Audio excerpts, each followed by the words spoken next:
Welcome to the Encore Audio Archives YouTube channel. I'm Taper Dave, and this is my channel. I've uploaded hundreds of talks here that I've recorded at meetings in West LA, and I've also recorded conventions starting in 2013. I've got a bunch of those up. And Walt and Mary Murray, the original owners of Encore Audio Archives, started the company in the 80s, and Walt recorded Joe and Charlie's and a bunch of stuff down in Vista, California. My sobriety date is June 20th of 1994. I hope you find something you like, so please like and subscribe to my channel and comment down below. If you want to hear something that I don't have or that you don't see, I'll see that I get it. Anyways, take care and have a great day if you want to.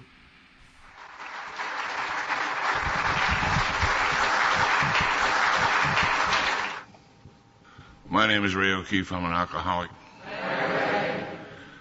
I suppose they asked me to come down here because I've been in AA a long time. You can tell by looking at me I've been someplace for a long time. When I was sober about a week, my sponsor gave me this book. He didn't give me this book. He gave me a book very much like this book. And he said, read the black part here. Don't read the white part, and don't read in between the black part, and you'll be all right. Just read that black part. And the black part says, when speaking, we tell what we were like, what happened, and what we are like now. And a lot of people get that wrong. They think it says, tell us what it was like. Well, it doesn't say that. And you don't want to know what it was like anyhow, do you? It was like it was for you. It was crap is what it was. Well, what I was like is a totally different thing. Little rascal. So anyhow, we just give our background. Now, I was born and I grew up, or at least I got a little taller, in one of the neighborhoods in New York City. My neighborhood was in the Bronx. The home of the New York Yankees. I live right around the corner from Yankee Stadium. I could walk in there, and I watched Lou Gehrig and all those guys play baseball. Anyhow, I lived in an Irish neighborhood, and they drank in that neighborhood. Oh, yes, they did. And one would see people on the street under the influence of alcohol. Oh, yes. And I just found out about 5 years ago, and this had a lot to do with it, I just found out that I'm from a dysfunctional family. But it's all right. I talked it over with my inner child, and we got in touch with my emotions and resolved all of the issues.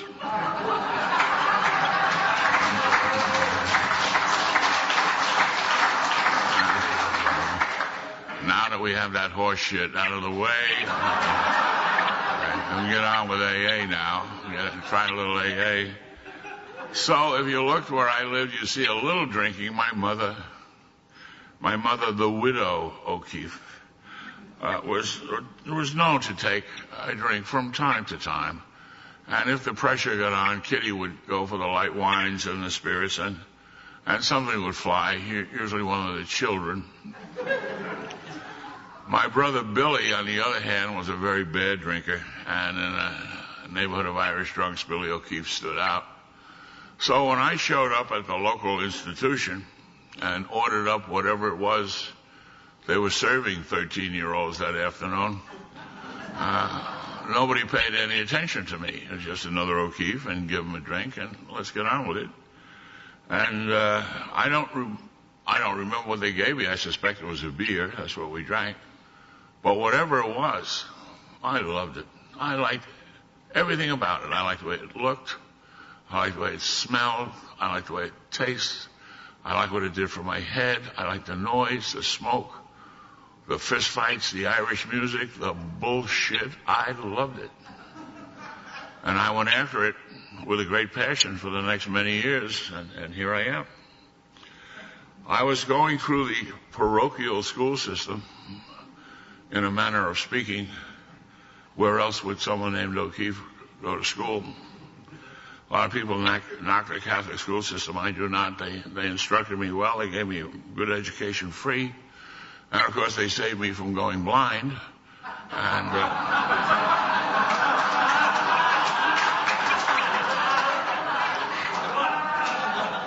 and that's a big item. You don't want to forget that.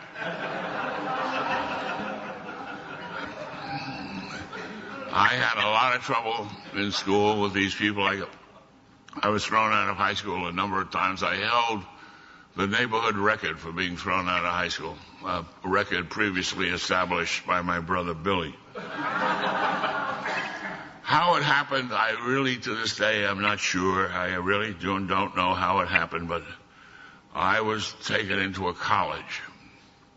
Not only was I accepted at a college, I was given a scholarship to a college, and the college was in the great state of Vermont. And that's a lot different than the Bronx. In those days, there were no bars in the state of Vermont. If you drank, you sat at a table, you drank beer out of a bottle. So up I went, and I arrived, and these people sat around tables drinking beer out of bottles. They sang these dopey college songs. They wore white shoes in the wintertime. Being a man of no particular moral fiber, I got a pair of white shoes. And I learned the words to some of those dopey songs, college songs. Well, I went around for a while, and pretty soon I was in trouble with the school. I was in trouble with my girlfriend. I was in trouble at home. I was in trouble with a couple of teachers. I was in trouble with the guys I lived with. And so I did a sensible thing. I got a haircut, and I joined the Navy. And about 6 months later, I was in the South Pacific on a minesweeper. And we were blowing up the ocean, and it was raining dead fish on my head. And I thought to myself, this may not be it either. My search for serenity, this may not be the place. But I came back from the service, went back to school, and I arrived in the middle of a blizzard in January. And there they were. Nobody had left. They were all sitting around the same table, drinking the same beer, singing the same songs, wearing the same shoes.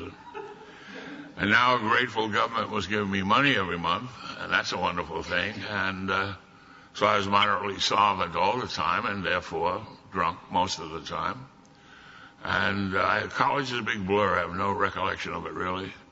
But I was staggering around the campus one day in my usual shape, and I saw a list of names on the bulletin board, people who were qualified to graduate, and my name was on the list. And that was excellent news. I thought I had another year to go. So I called home, and I notified the widow of this great event, and up she came. And oh, what a tender occasion that was. The widow and her youngest child staggering around under the elms. It would bring tears to a stone. Some years later, when I became rich and famous, I was a trustee of that school, and I'd go to meetings, and they were still talking about my mother. It isn't that often in the state of Vermont they see a little old lady get off a train drunk at 9 o'clock in the morning and start a fight with the baggage guy. So the question was what to do. My uncles, who ran the family, my father died when I was 2, so my uncles, it's an Irish family, the uncles ran it, and they had voted unanimously that I become a New York City policeman. And that's what my father had done, that's what one of my brother had done. And that's what they all did. Everybody, all my uncles and cousins were all cops, except for the 2 morons that worked for the phone company. So I told them I had received a scholarship to law school, and I wasn't going to be a cop. And so right away they knew there was nothing worthwhile about me. So I went off to law school, and I never met a lawyer before I went to law school. We had no lawyers in my neighborhood. We had cops and we had priests. We really didn't need lawyers for anything at all.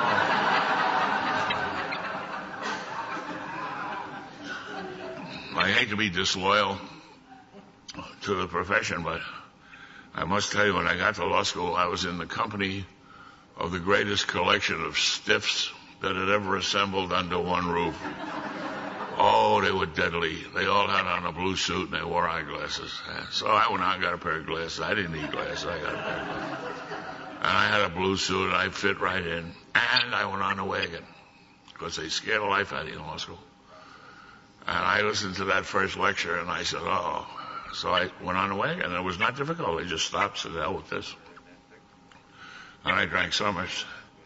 And as a result of going on the wagon, I did very well in law school. I was a very good student. And as a result of that, when I graduated law school, I was taken into a large, white, Anglo-Saxon, Wall Street, Protestant law firm. They hired me as sort of the resident immigrant. It was not a total loss, however. I did learn to say, oh, really, instead of no shit.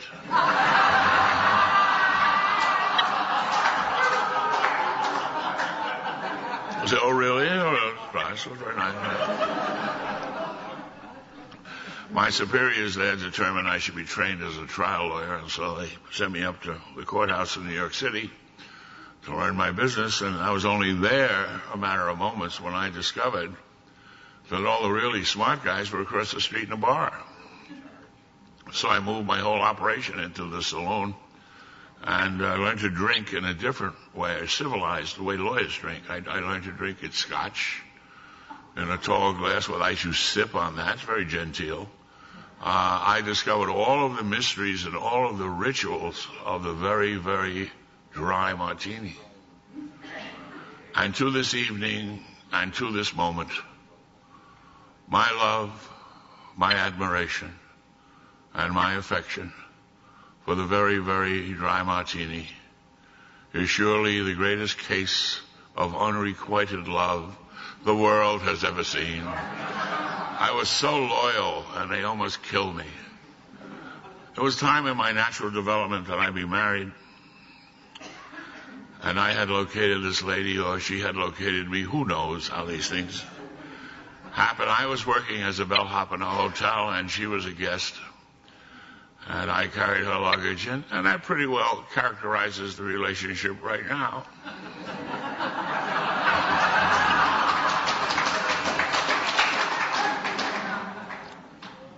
Ms. O'Keefe, my wife, I usually call her my current wife. I find it keeps her on her toes. She's been current for 46 years, so there's hope. There's hope. Ms. O'Keefe is from a totally different background than mine. She's a lady raised in a beautiful home with parents and a fence and a dog, and oh dear. I will not burden you with the details of my wedding day, but I assure you that when the O'Keefes from the South Bronx hit the Westchester Country Club, they set a few records. My Uncle Bernie hit a waiter, and we settled down and set up housekeeping and all of that stuff. And Miss O'Keefe began to produce children with the regularity that is known only to the Roman Catholic. She popped a kid out of there every spring, boy. Now they're all around me. I don't know. And after we date everything by the children, after about the second kid, I think it was, I received a phone call from, I went to the Fordham University School of Law in New York City, big Jesuit law school. And I received a call from the dean to go see him. So I went to see the dean, and he appointed me to the faculty. Imagine that. And I became Professor O'Keefe. How do you do? And I scared to death. I was scared to death. What the hell? The last thing in my mind, and I couldn't imagine anything in my background. Get this? So once again, I decided, I knew I drank too much. I always drank too much. Everybody I knew drank too much. So like I did in law school, I'm going to stop now because I'm nervous about this show, but I couldn't stop. I cut down.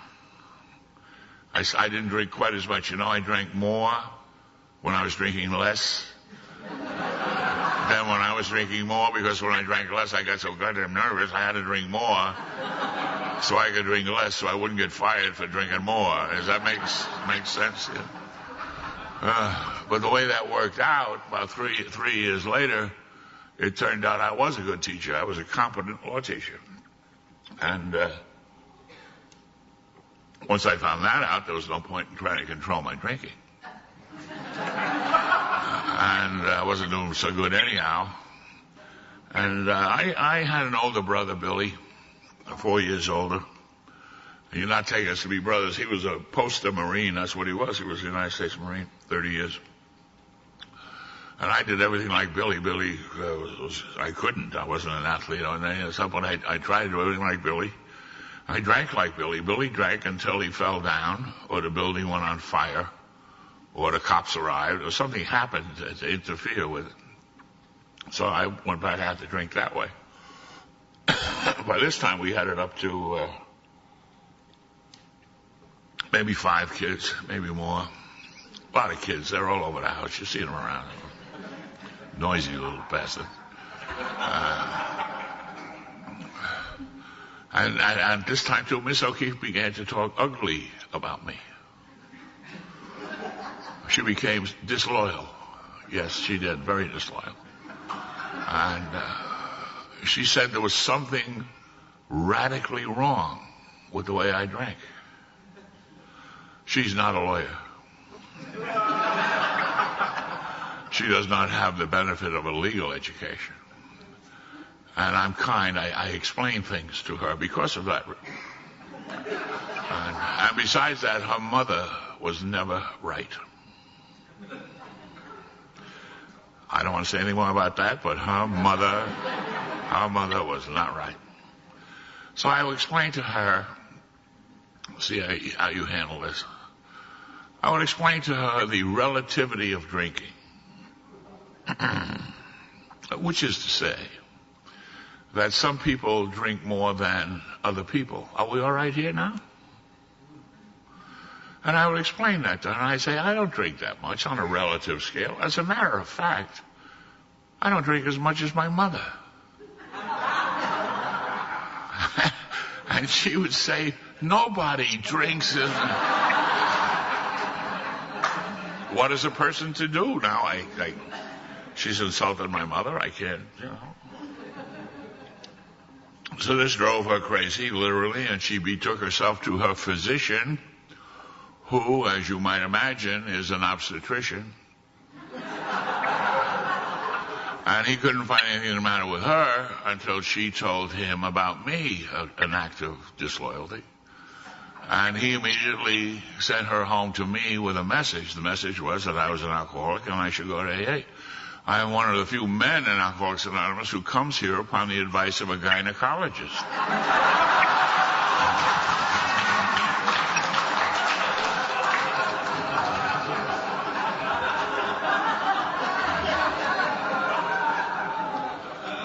I was very upset when she told me that, and I rose, as is my custom, to defend myself, and I took a very dim view, as you would too, of a physician who would make a diagnosis of a patient without ever seeing the patient, without laying on. How would they do such a thing?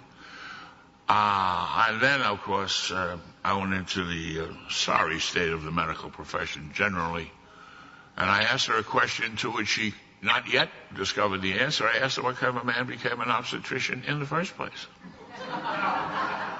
You got it. At this point, the conversation was coming downhill rapidly. And then it happened. I don't know how this happened. It happened. I cannot explain to you how this happened. I can explain many, many other things to you, which I probably will do in the second or third hour of this terrific talk I am doing. But in the middle of all of my yelling and ranting and raving, I stopped and I admitted to Mrs. O'Keefe, for the first time I'd ever admitted to anyone, oh, this is so painful to remember, that there was at least the possibility that I had on several occasions permitted myself to be overserved.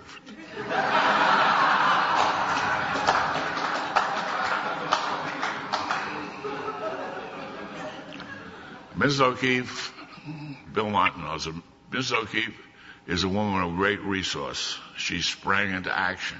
3 days later, I was a prisoner in a mental institution in Stamford, Connecticut.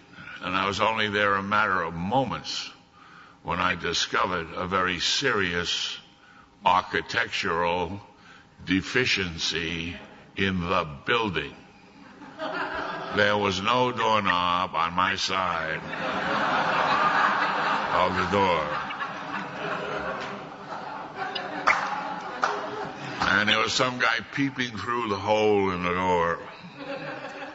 And in addition to everything so terrible that was going on, it also happened to be the occasion of my 35th birthday. And I mentioned this to some bozo in a white suit who was hovering around. I explained to this cretin that on this very day I had attained age 35. And therefore, under the Constitution of the United States of America, I was eligible for the office of president. He urged me not to plan any campaigns. He said there were 2 other presidents living in the place.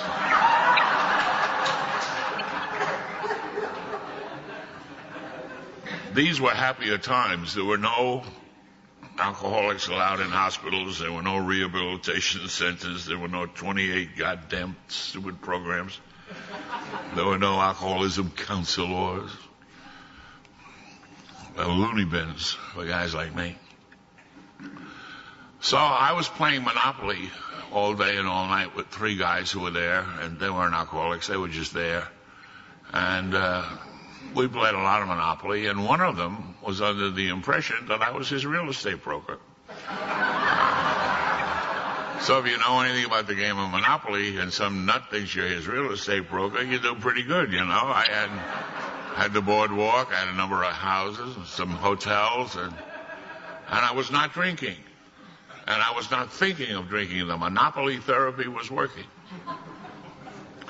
I was thinking about playing Monopoly all day and all night. And in the middle of one of the games, a guy came in and he said, "You have a visitor." Nobody's visiting me.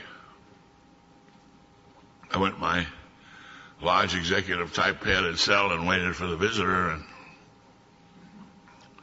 in comes this guy in a suit, shirt, tie, very imposing. Announces he's from the Darien, Connecticut group of Alcoholics Anonymous. And the hospital has given up on me. I won't go to occupational therapy. I keep asking for copper tubing, you know. And I reverted to type. I started at him. You know, a very rude man. You know what he said to me? You won't believe this. Listen to what he said to me. He said to me this: "Shut up." Just like that. Well, I knew that they had forgotten to tell him who I was. So I started to give him a little biographical background. And he told me to sit down and shut up. Very rude. But he was very imposing, and I was not well. And he poured out this story to me. And amazing what he said, how close it was to me. And he said, "Would you like to go with me to meetings?" Meetings? What kind of meetings? He said, "Meetings of Alcoholics Anonymous." "Oh, please, I really don't. That's not possible. I have no reason to go there." "Oh, where are these meetings?" He said, "They're outside." I said, "I'm going with you." And that's how it began. He took me out, and then off we went. And he made arrangements for me to go locally, and I came back. I lived in a town called Larchmont, New York, and very upscale, as you would expect, and started going to upscale meetings of Alcoholics Anonymous. And in those happy days, the medical community was of an opinion that the disease of alcoholism is caused by some type of a Valium deficiency. So whenever you leave one of these institutions, they used to make sure you went home with a large jar of these pills. And the instructions were, if you feel like a drink, have one of these. Well, shit, I felt like a drink every minute of the day. So I'm eating all this stuff and going to meetings, my head buzzes, I fall asleep and stuff like that. So, but I know myself fairly well. I would come to Alcoholics Anonymous, I thought. You would recognize me as a superior person. You would elect me your president. I was always president if I joined something. I would serve a term as your president. We'd probably have a dinner of some type, and you'd make me an award like all the other awards I got, and that would be that for Alcoholics Anonymous. Well, it didn't work out that way. So, I got drunk. I lasted 10 months, and I got drunk. I really got drunk. I'm not going to take you through it. It still makes that hair on the back of my neck go up, and it was so miserable. But it lasted, and I would drink a week, then I wouldn't drink a month. I'd drink a month, I wouldn't drink a week. I would drink, go to the meetings, I'd go to the meetings, and I would drink. Things began to happen to me in this time that had not happened to me before. And I'm not talking to you now, things that happened to me in this period of time that I did consider to be significant. I was fired as a tenured full professor of law. The youngest one in the United States, fired. I was in serious, I mean very serious, personal, professional, and financial difficulties. And I had lost the affection of everybody who was around me, and for the last period of time drinking, I pretty much lived in a car. All of this happened, but this is not what I'm talking to you about. What I now understand was happening to me is that there seemed to be in my case, and perhaps in yours, a terrible, terrible disintegration of my spirit. That spirit which makes me different than each of you. That spirit which gives me whatever individuality or personality or character that I might have. And this was the spirit which once burned in me so bright. And it was practically extinguished, and I knew it. And there wasn't a thing in the world that I could do about it. And as I sit here and tell you, I did not think I would ever be able to stop drinking. I just didn't think so. I didn't think it was going to happen. Sad. I thought that was very sad, but that's the way it was. And so I continued to drink. And then one day, my time came. My time came.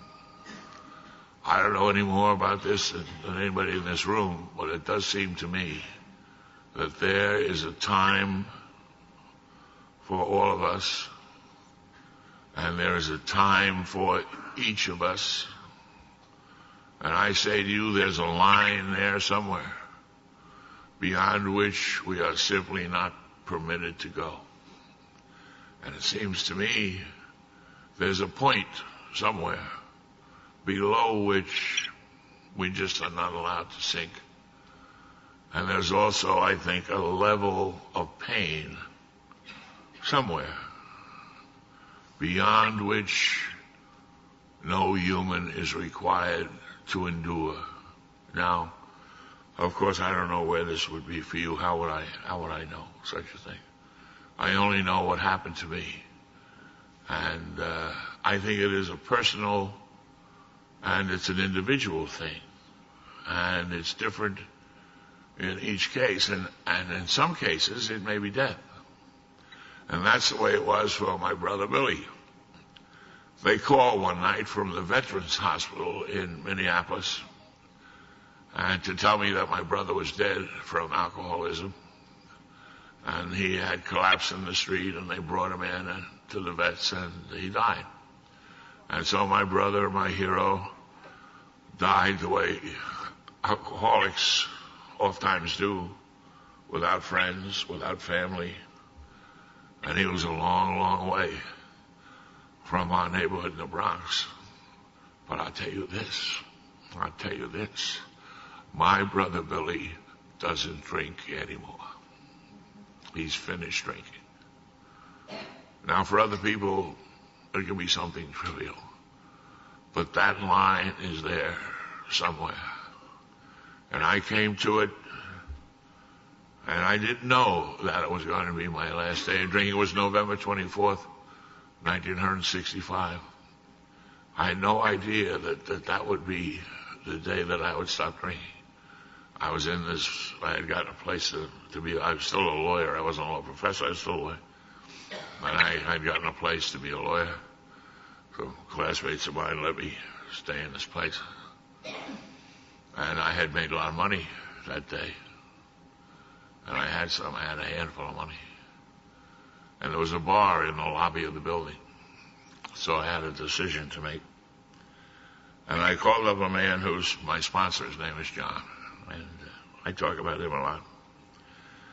And I told him what was happening, and of course he came over to see me. And God, he looked good.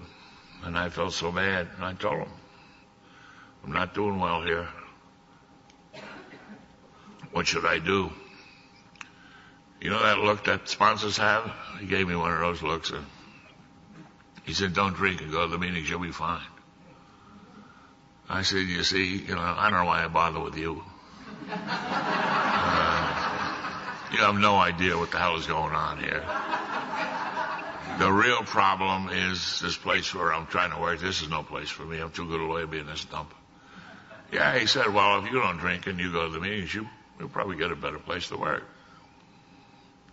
I said, well, home is worse, I'm not even allowed to go up there anymore. Yeah, he said, well, what the hell? All those kids, you stop drinking, go to the meetings, you'll probably get back in up there. Oh, I said, well, I'm being sued by a bank. He said, yeah, I read about it. Oh. Yeah, he said, you can settle a case like that. That's easy. Just don't drink. You go to the meetings, you'll be fine. I sensed that there was no dialogue in there.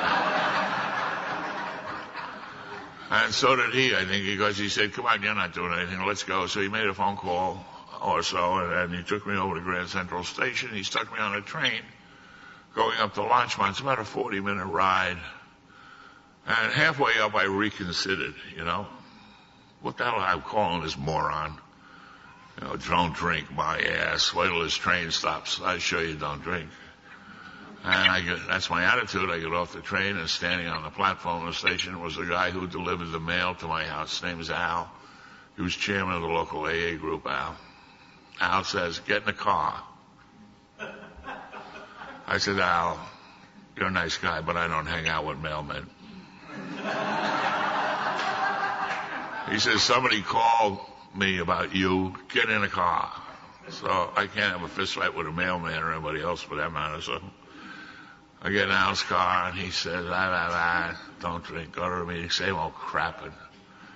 And he took me up to the AA meeting. It was a Wednesday night. He took me up there, and I didn't drink that day, and I haven't had a drink since. That's very instructive. My wife of so many years, even if she has no affection for me, she certainly has a lot of affection for her children. She begged me to stop drinking. I told her I would, but I did not. My boss, the guy who fired me, told me, please, stop. I can't. I said, I'm going to stop. But I didn't. My physician, who went extra with me, said, we're going to have to commit you. I said, I'll handle it. I fired him as a doctor. I couldn't stop for my career. I couldn't stop for money. I couldn't stop for the love of my family. I stopped for the post office. What does it tell us? What does it tell us? Oh, that sponsor of mine, that rotten man. He was the worst. I would say to him, I don't feel well. He'd say, well, this may be as good as you'll ever feel.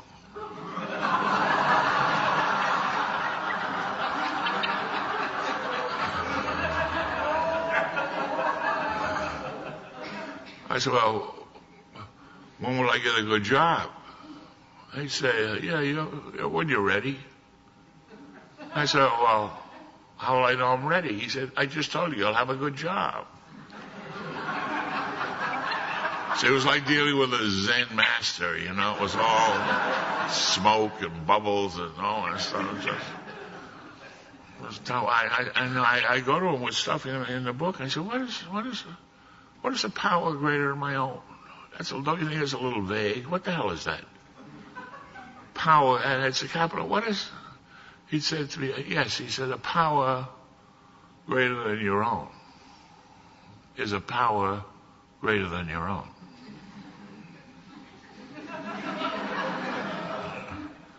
I said, well, is it God? He said, it's a power greater than your own. Well, it's got a capital P. You see, I can see that. Yes, it's got a capital P. He said, look, if they wanted to write God, it's an easy word. They could have written God. It's a power greater than your own. You want to make a God? Make a God. Who cares? I would say, I think, he said, don't do that. You're going to hurt yourself. Give yourself some kind of a hernia. Don't ever do that. And he just, I did things. Well, anyhow, the world has turned over many times since November 24, 1965, and I'm still a sober member of Alcoholics Anonymous. So I said, I suspected now. I didn't want to cause trouble. Did not want to make an issue out of something that's not an issue. It's not my way. Don't want to be accused of snobbery or elitism. Big word. That's a college word.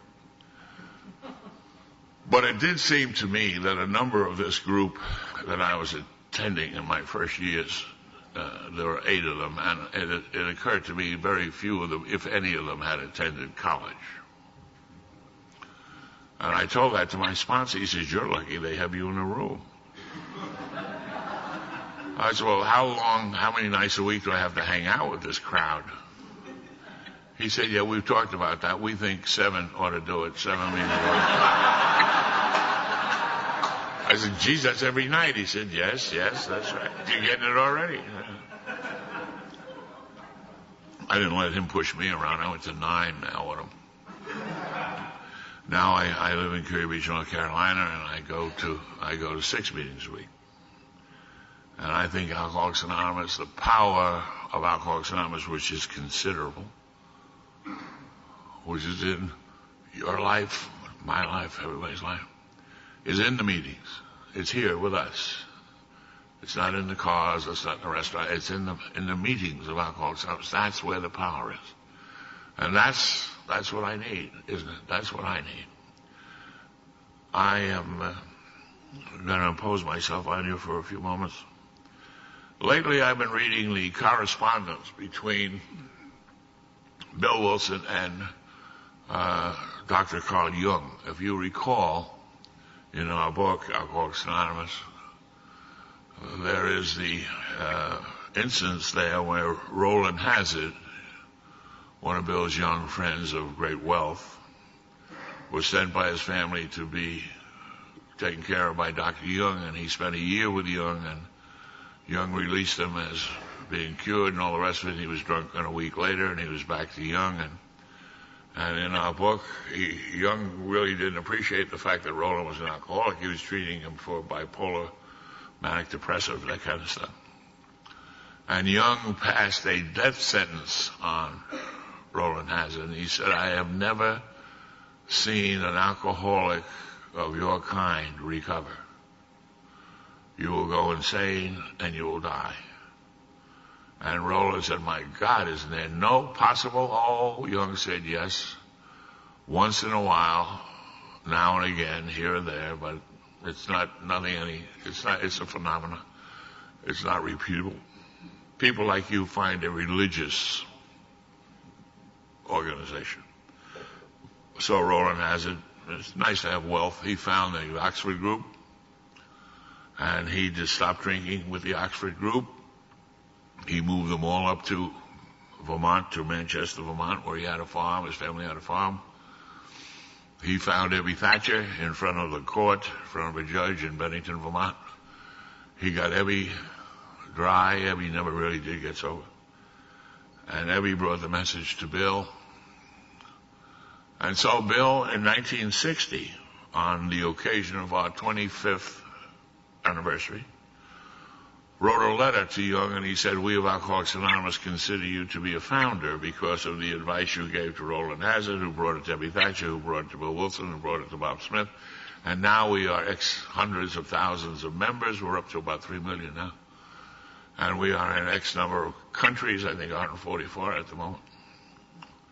And he got back a very nice letter from Young. And the letter, first of all, it started off a remarkable thing. It said, "I remember Roland Hazard." Imagine the guy remembers somebody from 1934. This is 1960. All the people Young might have seen. "I remember Roland Hazard," he said. His problem was that he had separated himself from the whole, W-H-O-L-E, said Young. In medieval terms, he had separated himself from God. Now here is one of the greatest psychiatrists, certainly of his time and maybe of all time, a colleague of Sigmund Freud, and it is his opinion that the cause of alcoholism is a separation from God. I find that interesting. We all know that alcoholism is not caused by alcohol. We know that. Because you can take the alcoholic out of an alcoholic, and all you have there is a very nervous alcoholic. In fact, alcohol is the alcoholic's best friend. Menninger, the great American psychiatrist, says that alcohol is the glue that holds us together. If it weren't for the alcohol, we'd all be jumping out of windows, like Dr. Sookworth says in our book. Nervous, irritable, and discontent. They should have taken me from the delivery room to an AA meeting. Right in the basket, put him down there. Look at him. I've been there yelling and screaming, you know. I don't want to be born poor. I don't like this neighborhood. I don't like this goddamn family. I'm going to kill that, you know. This is the way I was. And, of course, I got out of it only because I was that way. So we know the alcohol doesn't cause the alcohol is what Jung says is the separation from God. Now, our book says that there is one who has all power. Remember? There is one who has all power. That one is God. It says, "May you find him now." It used to say you must find him now. Sorry to interrupt your viewing. Taper Dave here. Just wanted to take a second to ask you to like and subscribe to my channel. Let me know if you like what you're listening. I've got some very good talks here, and this one's a great one. Just curious, do you think this is better than Zoom? Tell me what you think. Now, if I separate myself from all power, I am powerless. Now, how is it that Bill Wilson and Jung knew these things so many years apart? Where did Wilson get this? Wilson had no information. Jung, of course, had all the information. It seems to me that the controlling power that comes into your life, comes into my life, has made each of us what we are today is God. And I don't think there's any getting around it. And there's certainly nothing to argue about. And don't tell me you don't believe in God, because I don't care what you believe in. We don't have a chapter about that. We don't have a chapter into thinking. You can believe in the flat earth for all I care. But here's what's true in your life. You could not stop drinking. Your life was unmanageable, and you were in the toilet. And they brought you here, and you didn't want to come here in the first place. And they brought you in here snarling and kicking and yelling and not wanting to be here and knowing every goddamn thing just like me. And here it is X years later, and you're in this beautiful place in a virgin house.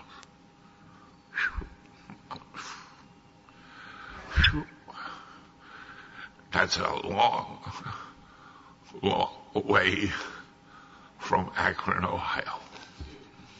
right. And I'm not talking about geography. It's a long, long way from Akron, Ohio. And our book tells us over and over again that this God that I'm talking about, the God of our traditions, he's up there in that wall under his maiden name, God.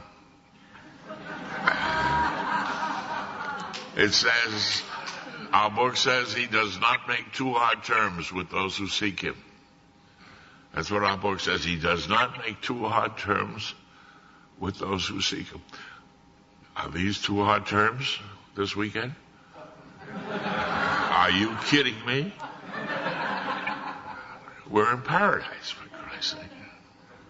And it says, if as we draw near to him, he exposes himself to us. Isn't that the way we are in our own relationships, one with the other?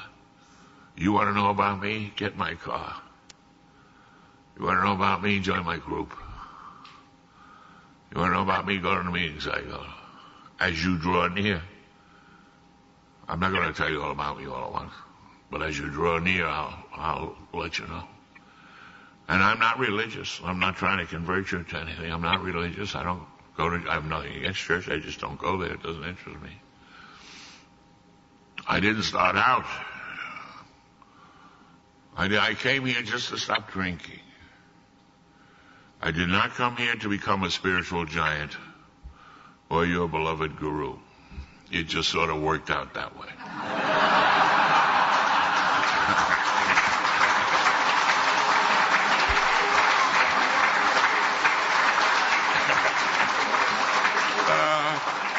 I get the biggest kick out of myself, I'll tell you.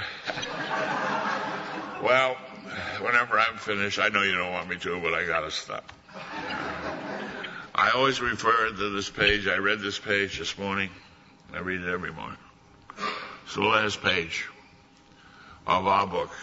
And I hope to God in the 4th edition not one word is changed in the first 164 pages. I don't care what they do with this other stuff, but this 164, that's written in stone. And we got to keep our eye on these assholes who want to make it politically correct. Goddamn thing saved 1 million lives, zillion lives. They want to change it. Don't get me started. Still, you may say, but I do not have the benefit of contract with you who write this book. We cannot be sure. God will determine that. So, you must remember that your real reliance is always upon him. He will show you how to create the fellowship you crave. Our book is meant to be suggestive only. We realize we know only a little. God will constantly disclose more to you and to us. Ask him in your morning meditation what you can do each day for the man who still suffers. The answers will come if your own house is in order, but obviously you cannot transmit something you do not have. See to it that your relationship with him is right, and great events will come to pass for you and for countless others. And I will consider this weekend as a great event as I go along. This is the great fact, capital G, capital F, for us. Abandon yourself to God as you understand God. Admit your faults to him and to your fellows. Clear away the wreckage of your past. Give freely of what you find. And join us. We shall be with you in the fellowship of the Spirit, and you will surely meet some of us as you trudge the road of happy destiny. I have a favorite pamphlet in Alcoholics Anonymous. It's called The Member's View of Alcoholics Anonymous. And it's the best pamphlet we have, and it's certainly the best written pamphlet we had. And if you're not familiar with this pamphlet, I suggest very strongly you read it. It's just marvelous. And in the last page of it, the author takes a biblical reference, and he recalls the time when John the Baptist was once again languishing in one of Herod's prisons. And John sent two of his friends to inquire of his cousin, Jesus. And these two men found him, and they walked with him a while, and one day they stopped him, and they said, "Are you the Messiah? Are you the one we've been waiting for all these years, or should we wait for somebody else?" And he never answered that question. He said to them, "Go back to John and tell John only what you have seen and only what you have heard. Tell John that the blind see and the deaf hear. And tell John that the lame walk and that the sick are made well. And tell John that the poor have the gospel brought to them." In my early training, I was told that the word poor in that context could mean poor in spirit. And everybody knows that the word gospel simply means good news. And so, my dear, dear sisters and brothers, in happy convention in paradise assembled, I will tell you only what I have heard and only what I have seen. And based upon my years in Alcoholics Anonymous and the personal observations I've made, it seems to me that the blind do see and the lame do walk. And I know the deaf can hear. I know that.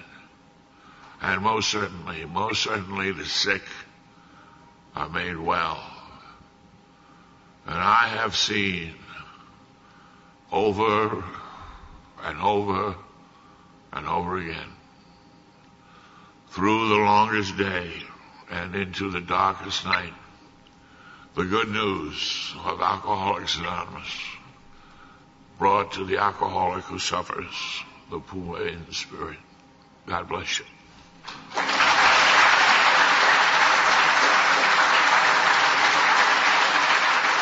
I think we got a great talk going on here. Thanks for watching the channel. Taper Dave here.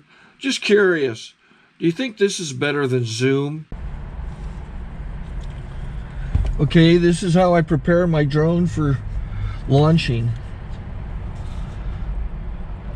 I like to do it inside the cab of my truck so I'm not standing outside in the weather. To install the joysticks for control, up and down, right and left, powered on. I have an Android phone that I use to connect it to the drone with, and it's actually controlled through the iPhone, through an app. Oops, wrong way. It's actually controlled through the iPhone, or through this Android phone, through the app. It's actually controlled through the Android phone through an app, and you connect it through this short connection right here.